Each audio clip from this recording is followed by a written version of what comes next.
Since the American and French revolutions of the 18th century, the number of countries with kings and queens has been shrinking. The number of countries where royalty actually rules has shrunk even faster.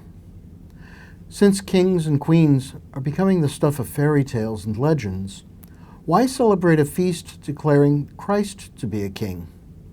Certainly Jesus was not a king. He had nothing to do with ruling anyone or anything. Ironically, this feast was introduced long after kingship's decline began. It's surprisingly new. It's also surprisingly subversive of the way we use power in this world. It is very relevant. The Feast of Christ the King was introduced by Pope Pius XI in 1925, partly in response to the growth of totalitarian and supranationalistic governments in Europe. Under those governments, dictators claimed and attempted to exercise absolute authority over the thoughts and actions of people. The state, embodied in the ruler or ruling party, was supreme. The duty of citizens was to serve the state. Such ideologies still rule huge portions of the world's people. In the face of this, the Church declared that the only true ruler of people's minds and hearts is Christ. No earthly power can usurp this authority. No earthly power can treat men and women as tools of power or as resources to be used and abused at the whim of governments or others. Today is the feast of human rights. It's easy to point out examples in the political realm where individuals are trampled so that others may usurp God's rule over creation. But it's not just politicians who must recognize that Christ is king. Where else can we see situations in which the powerful lord it over others? Where else are people used by their masters and made to serve ends that are not appropriate to men and women who are children of God? Certainly the business world falls into the trap.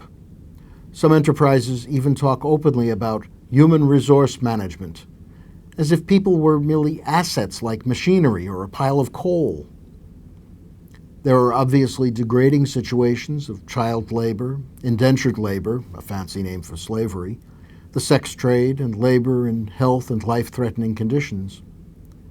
But men and women who sit at desks and make international phone calls can also be treated as if their sole value were in their usefulness to a corporation and its aims. Even families are challenged by today's feast. We may not even have to leave our own homes to see families that suffer under the dominance of an absolute monarch who may masquerade as a father, a mother, an aunt, an uncle, or even a child. Even the church is not immune. Some studies have shown that the basic reason men and women leave priesthood or religious life is the abuse of power by religious superiors. Today, the Church says no to all such tyrannies. There is only one who has any claim to absolute obedience. That one is Christ. Anyone else who claims such power is a usurper. Why is that? Isn't it enough to grant that Christ is king in heaven? Isn't his claim to rule on earth meddling in internal affairs?